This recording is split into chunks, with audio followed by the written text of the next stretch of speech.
Thank you for coming.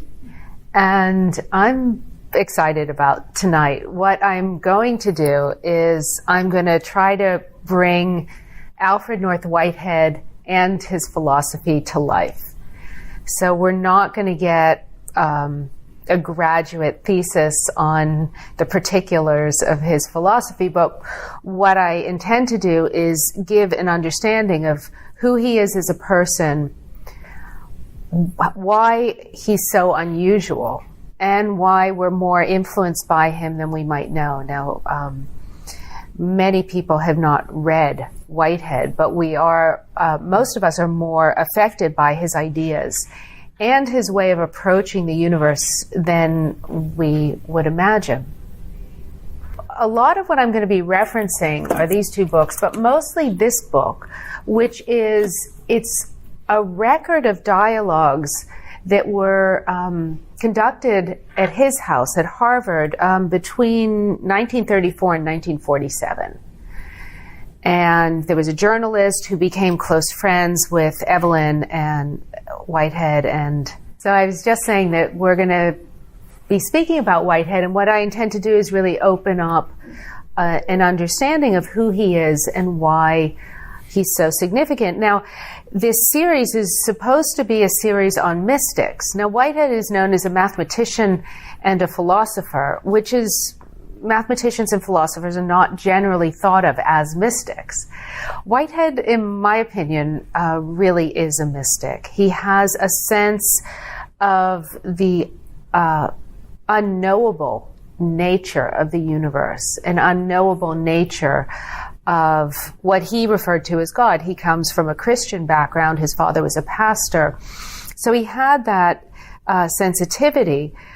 He didn't teach religion or preach religion, but he spoke about man's life, and the usefulness of knowledge can be measured by how much it deepens our sense of our humanity, how much it changes us as human beings, how much it cultivates us as human beings, which tends to be a religious or mystical outlook on life, that you're looking at the ineffable and the mysterious nature of the universe as something that will inform our humanity. And so that was really what he taught. Now, what's interesting is that he was a brilliant mathematician and logician, but his philosophy came very much out of his observations of life and his dialogues and conversations. And I'm going to read two quotes of his, because he said that outside of the book knowledge, which is necessary to our professional training, I think I've got most of my development from good conversation, to which I've always had the luck to have access to. And then he said, which is the basis of his conversations, he said, it requires a very unusual mind to undertake the analysis of the obvious. So he would gather people at his house, and he would mix up people from faculty to undergraduates, which in the 30s was unheard of. Harvard was very rigid and kind of uptight class categorization system there. And he would mix people up, and he had different instructions about how to get these conversations going. And he said, you need to get into it gently. So it's fine, for the first 10, 15 minutes to just speak about the weather until everyone gets comfortable, and then you start exploring more challenging and deeper matters. And what you find in this is that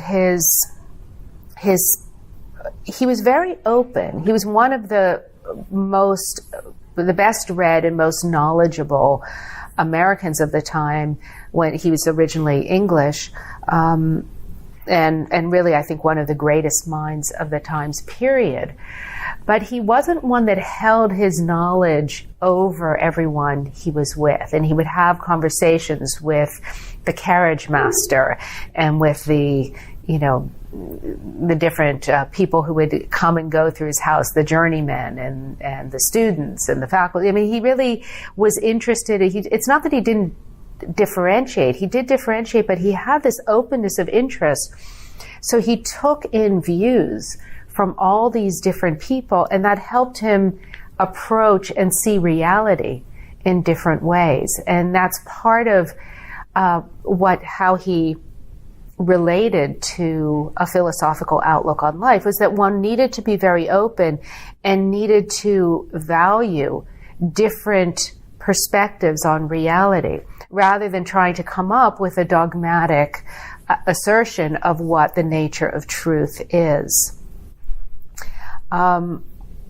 What really influenced him most philosophically was when the certitudes of Newtonian physics got overturned. Now for us, that doesn't sound earth-shattering, but he was a mathematician, and in his work with Bertrand Russell, he over the course of 3 years, 1910, 1912, and 1913, they co-published these 3 volumes, Principia Mathematica, which was meant to set out constants and mathematical theorems and sequences that should explain all of mathematics.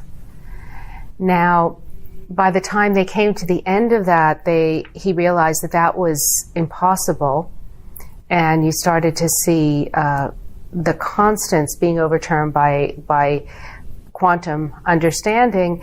And what was interesting about Whitehead is, rather than cling to his assertion and belief that you could answer everything, he started to realize that the universe looked differently, and the universe didn't look like set objects that you could define in relationship to other set objects.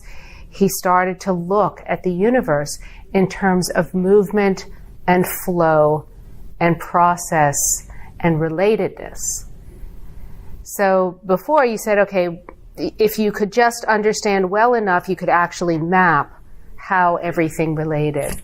And after his years of in-depth work, he realized, no, that's not really possible. And part of his own mathematical work did help undermine and weaken the understanding and conviction in some of Newton's work. So he's very humble about that in his work. And what he said about it, he said that when he was talking about how seeing that the universe was not so certain and that you couldn't pin it down, he spoke about how significant that was for his own thinking. He would tend to leave out the fact that his own work was seminal in collapsing that whole worldview that had been believed in for so many years. And what he said, this is in a quote to a Boston journalist, he said, "Whoever dreamed that the ideas and institutions which looked so stable would be so impermanent? Yet since the turn of the century, I've lived to see every one of the basic assumptions of science and mathematics set aside. Why, some of the assumptions which we've seen upset had endured for more than 20 centuries. This experience had profoundly affected my thinking. To have supposed you had certitude once, and then to have it blown up on your hands into inconceivable infinities, has affected everything else in the universe for me." I love that quote because he so embraces the knowledge and view that changes everything in a way that is filled with wonder and humility and awe and a sense of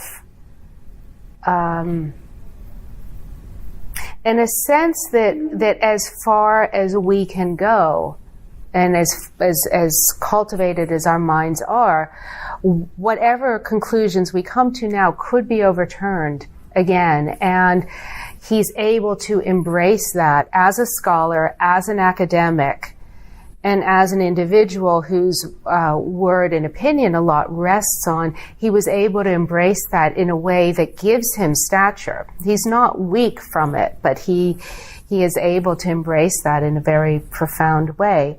And part of that is really also why I feel he is a mystic. He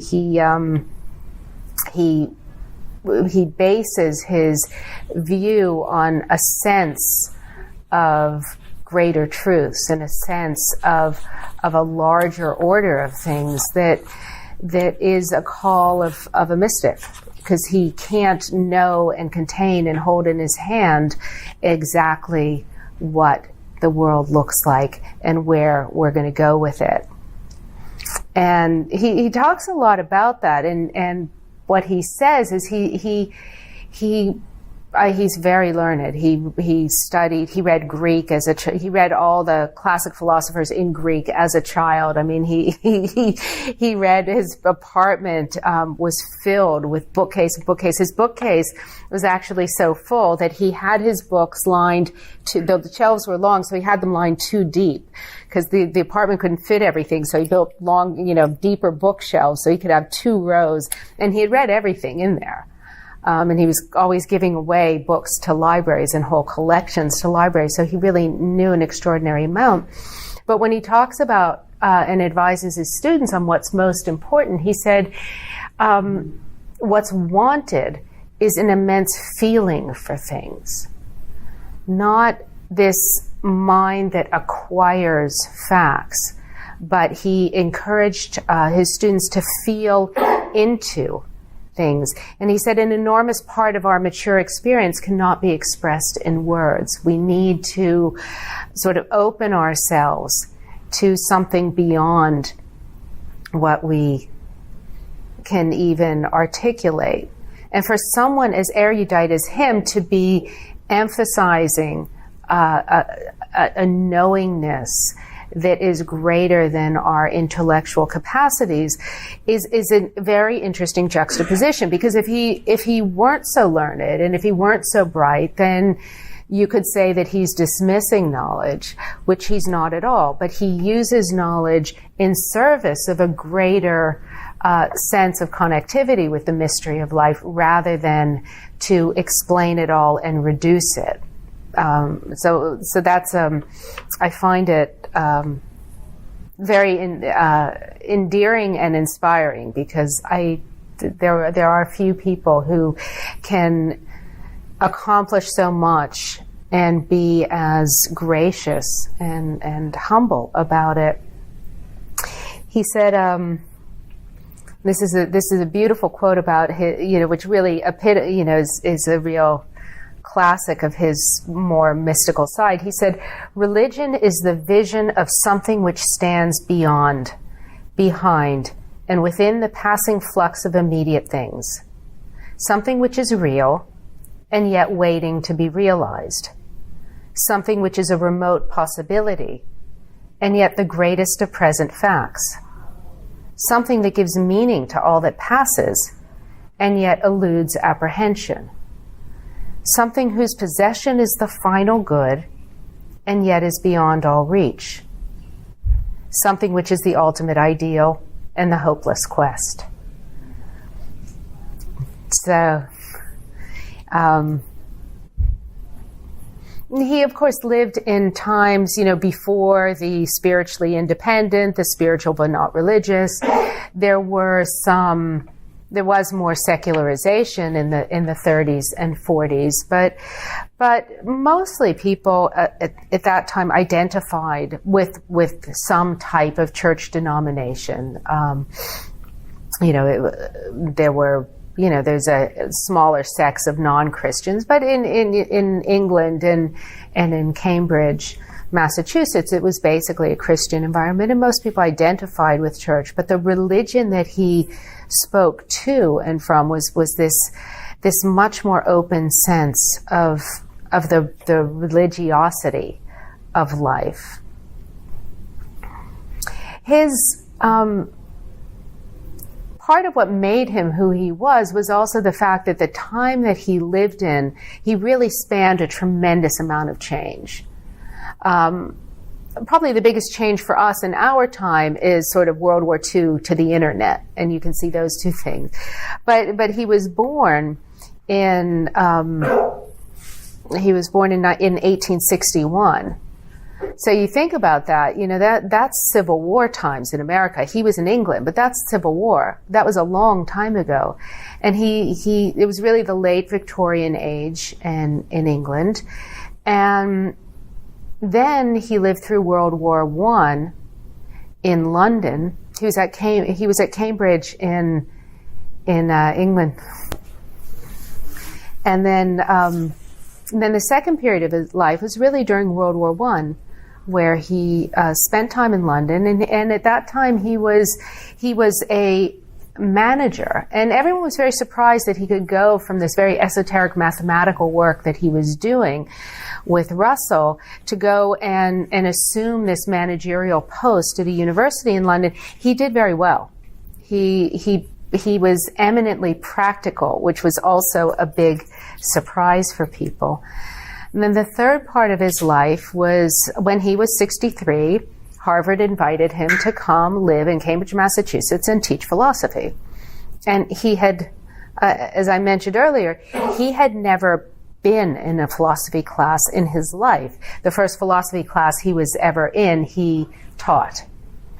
And that was at Harvard. And he was at Harvard through World War II and then died just after the war in 1947.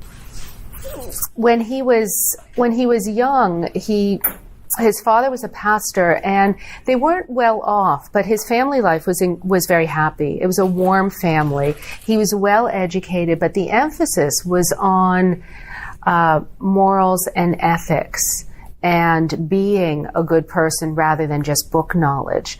And he said that later on, what he said was most important for an individual's development had to do with good company and a sense of morality and the importance of an ethical framework for life. He didn't feel that the type of intense education that he got was required to become a person who was deeply engaged with life. He did go to this school called Shelburne, it was if you're British, it's very well known. It was founded in 1200, and it's been in school since then. So it was very prestigious and elitist. And as I said, he read the Greeks. He read the New Testament in Greek. He read philosophers in Greek. He loved Wordsworth and Shelley, and he studied Latin. He really spent his time getting abroad what was then a liberal arts education. When he married a woman named Evelyn in 1890, and they were incredibly close, which was also kind of unusual at the time, because the spheres were in that day and age were pretty much separate. If you think about 1890, there was a woman's sphere, there was a man's sphere, but those two were real partners. And when you read the dialogues, she played a key role in the salons. She would comment, they had an affectionate and kind of very informal relationship. They would tease each other. She particularly would tease him. And he said about her, her vivid life has taught me that beauty, morals, and aesthetics is the aim of existence. By myself, I'm only one more professor, but with Evelyn, I'm really first rate. And her graciousness and charm is part of what enabled people to feel relaxed in these conversations, and what drew out so much from all of these participants that would come to his house. And it's also part of what kept him moving and studying and aspiring in this very human way. I think it's because they had such a close relationship. They had several children. One of his sons died in fighting in World War I. And that was extremely tragic, particularly for him. In some ways, he never really got over it, the loss of his son. It was very difficult for him. And it was part of why he felt in his relationship to World War II, he felt the suffering very deeply. And he wasn't dogmatic and intense about the different positions in the war. I mean, obviously he was against fascism, but he was aware that on all sides there was just tremendous suffering, and he related to it quite personally in a very touching way. And fortunately, he lived to see the end of the war, which was an important thing for him. Everyone knows his name, and people know he has something to do with evolution, but they don't really know what he did. Few people try to read him because, as I said, his philosophical writings are pretty dense. But once you read his conversations, his philosophical writings are a lot easier to read. Once you get to know him a little bit, you can start to make sense of them and feel the person behind them. But even during his lifetime, they were always looking for people who knew and understood what he wrote. And there was one student of his work who ended up at the Chicago Divinity School, and he gave one lecture on Whitehead, and he understood Whitehead's process philosophy so deeply that they immediately gave him tenure. He taught there for 20 years. And the University of Chicago was the place to go to study Whitehead's work because nobody really understood him. And partly it's because his thinking was so porous, and he let so much in, and he took such unusual turns, and yet it all had this very strong basis in logic, and he was very careful in his thinking, that it was a hard juxtaposition to get your brain around.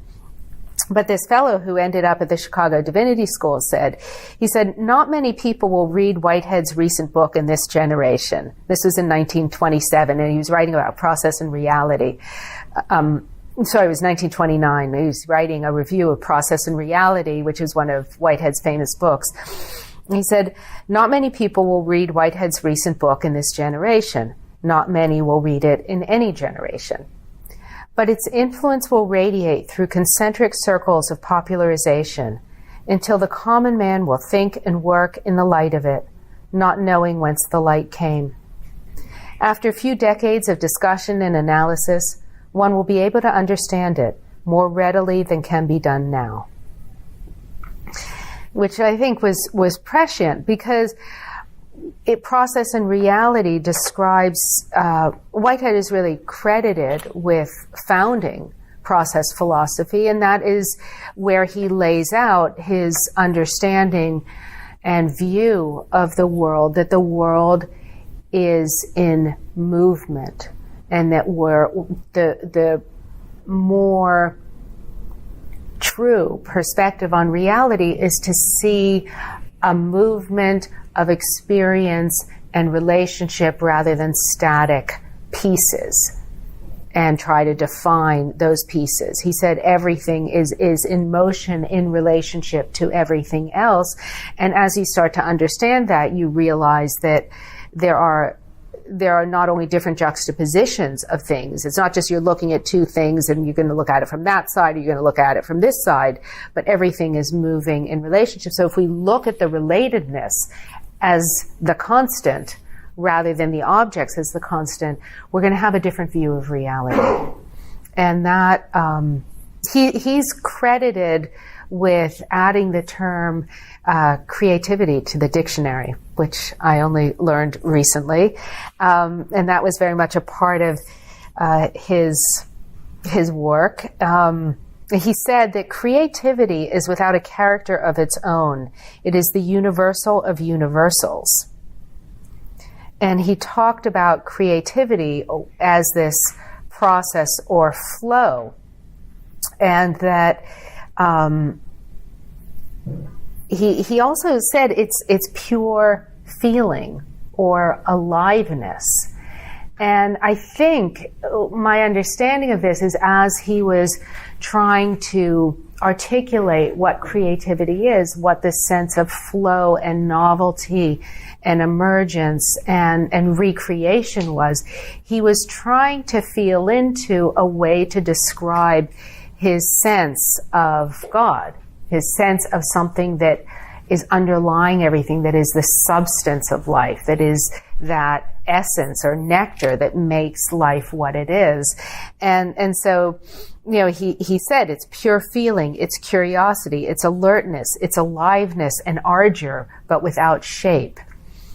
He talked about it as love. He talked about creativity as this qualityless quality. And that was his more, you know, when he was waxing more lyrical, that was really this creative essence as a sort of mystical understanding was really part of his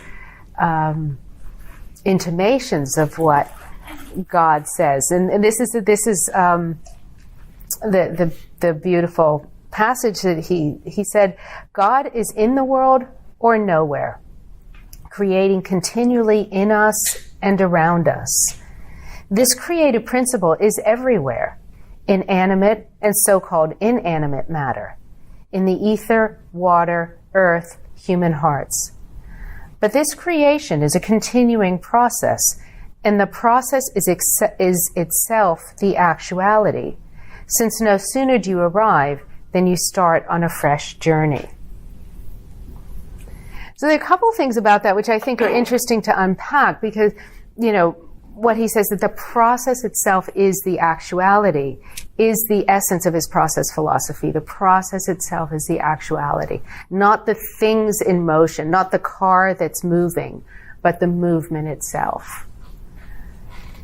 And that was just, we have a better sense of that, but we don't really live with that as our way of relating to the world. We really live with the sense of static objects moving from one place to another, and we're aware of motion.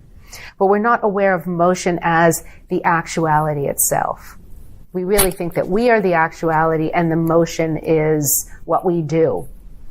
And we can see that we're constantly changing. We know a little bit about how biology works. You know, we're constantly shedding cells. Cells are dying. We know that we're changing. But we don't look at change as the constant, as the essence, in the way that he really did. And I think that what made him so captivating, because everyone who's with him describes how extraordinary it was just to be with him. You felt this lightness of being, and people said that inevitably it happened every time they were with him, that this kind of gentle radiance would take over. And I think it's very much because he wasn't speaking about something theoretically. He was really speaking from this intimation of a different order of understanding and knowing. And what the other part of this quote, where he talks about this creative principle being everywhere or nowhere in animate and so-called inanimate matter. And that's something that I think more and more scientists and also ecologists are starting to look at, that it's not just sentient beings, it's not just human beings that have this sense of process or the sense of consciousness, but you can find these principles all the way down to the most fundamental particles. You're seeing motion, you're seeing relatedness, you're seeing attraction, you're seeing a lot of the things that obviously human beings are much more evolved than, quarks and pi mesons, but a lot of the principles that guide our lives and relatedness biologically and socially are principles that you can see in the field of subatomic particles. And so, is there really separation between animate and so-called inanimate matter? Well, Whitehead in the 30s was already saying, well, I'm not so sure about that. If we're looking at things as this creative unfolding and this movement, then there's nothing separate from that. Now, of course, he didn't confuse human consciousness and sentience with inanimate objects, but his embrace of everything. I think it's also partly his mathematical background. When he looked to create a theory, he was looking to create a theory that encompassed everything, that really addressed everything and was valid everywhere. So he's far out. I mean, when I read him, I can say, oh yes, this makes sense, and I understand that. But he was the first to articulate this. He was really the father of this point of view, and his work is really he was a precursor of the ecological movement here, of the understanding of the interconnectedness and the interrelationship of all things. And he influenced very much the thinking that, we must look at the world as this vast interconnected web, and we must look at our effects and the effects of our decisions and choices and progress and building as it's affecting the entire ecosystem all around us. And this was something that he talked about and thought about in the 30s and 40s, which was in the middle of World War II, when most people were not really thinking about our effect on the natural world around us. So he's just far out. Now, the other thing that after all of this, he said, after all of his intuiting and understanding of this nature of life as process, he refused to solidify it. And he said that there are no whole truths. All truths are half-truths. It's trying to teach them as whole truths that plays the devil. And there are two interesting things about that. One is his incredible humility, is that he was prepared to be proved wrong, to have anyone come and supersede his knowledge with something that was more true, more inclusive. And also because he had seen with World War I and particularly World War II, the violence of dogmatism and the violence of an assertion of an absolute truth. I think that just was so much a part of his experience that he was also very aware that we need to always leave room for what we don't know. And then the third aspect of that is I think also very much in process philosophy. You just see things as in motion. So you could never have a whole truth that could capture all of it because everything is moving. So even your understanding of any particular incident or event would have to be part of this process of motion. So there could only always be something that was a partial truth. Now, he wasn't a relativist. It's not postmodern relativism where there's nothing absolute, where everything is just always in relationship to each other in a way that you can't assign value. He did assign value, and he assigned things in a hierarchy of values, and he felt that knowledge, and as I said before, knowledge and philosophy are supposed to increase our sense of humanity and compassion and empathy and sensitivity. So he worked in a value structure, and yet he still left room for truth and conclusions to be relative. So he's full of these very interesting juxtapositions that you don't usually find in one being. I'm going to read one last quote, and then we can just talk about him a little bit. He said, this is a great quote. He said, "The universe is vast. Nothing is more curious than the self-satisfied dogmatism with which mankind at each period of its history cherishes the delusion of the finality of its existing modes of knowledge. Skeptics and believers are all alike. At this moment, scientists and skeptics are the leading dogmatists. Advance in detail is admitted, fundamental novelty is barred. This dogmatic common sense is the death of philosophical adventure. The universe is vast."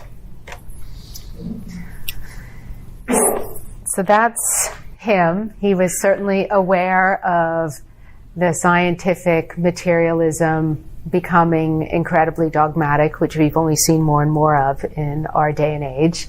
And he always wanted to leave room for, as he said, adventures of ideas. And his personality and his life was really lived in that spirit of discovery and adventure. And it was an adventure that was inclusive, that he really wanted to bring everyone into and accepted everyone as having that innate human curiosity that he tried to bring out. So that is my brief description of Alfred North Whitehead and why I think he's a mystic and why I'm so excited about him.